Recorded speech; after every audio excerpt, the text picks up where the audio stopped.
Good morning and a very, very Merry Christmas. What a blessed day.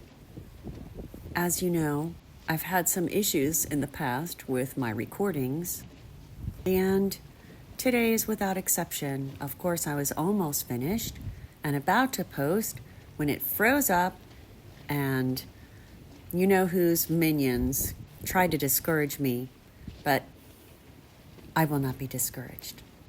Not today. So, today's first reading is from Isaiah 52, 7 through 10.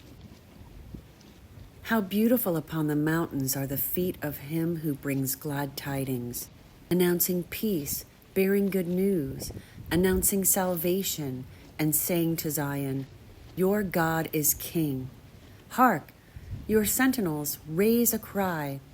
Today they shout for joy, for they see directly before their eyes the Lord restoring Zion, breaking out together in song, O ruins of Jerusalem. For the Lord comforts his people. He redeems Jerusalem.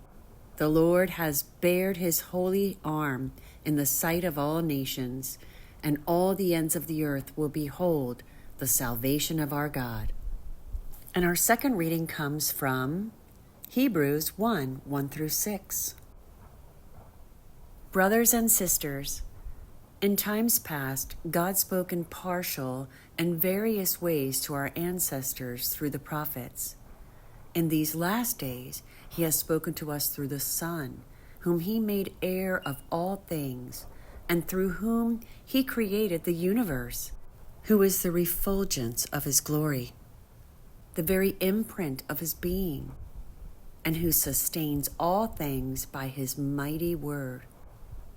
When he had accomplished purification from sins, he took his seat at the right hand of the Majesty on high, as far superior to the angels, as the name he has inherited is more excellent than theirs.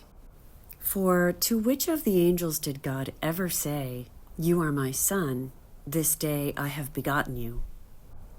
Or again, I shall be a father to him, and he shall be a son to me. And yet again, when he leads the firstborn into the world, he says, Let all the angels of God worship him. And that is the word of the Lord. The gospel today comes from John 1, 1 through 18.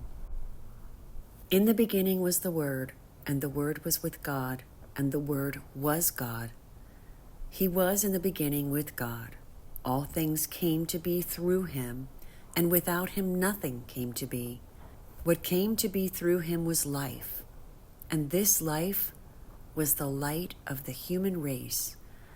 The light shines in the darkness, and the darkness has not overcome it.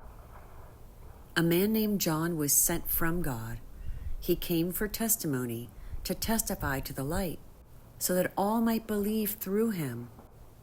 He was not the light, but came to testify to the light.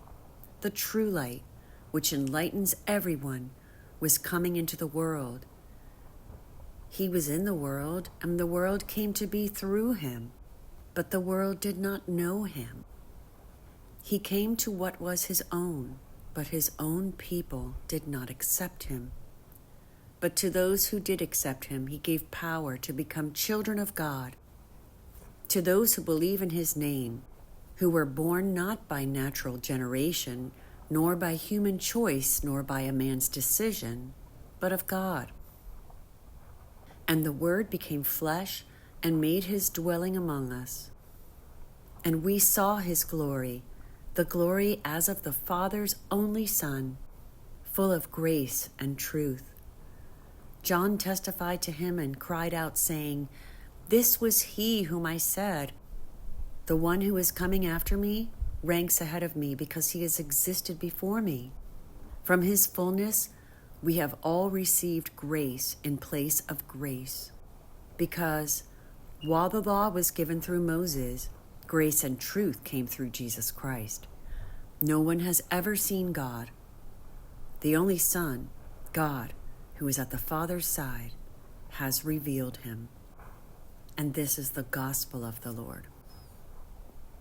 Brothers and sisters, Our Bible promise today comes from John 1:12 through 13. Yet to all who did receive him, to those who believed in his name, he gave the right to become children of God, children born not of natural descent, nor of human decision or a husband's will, but born of God.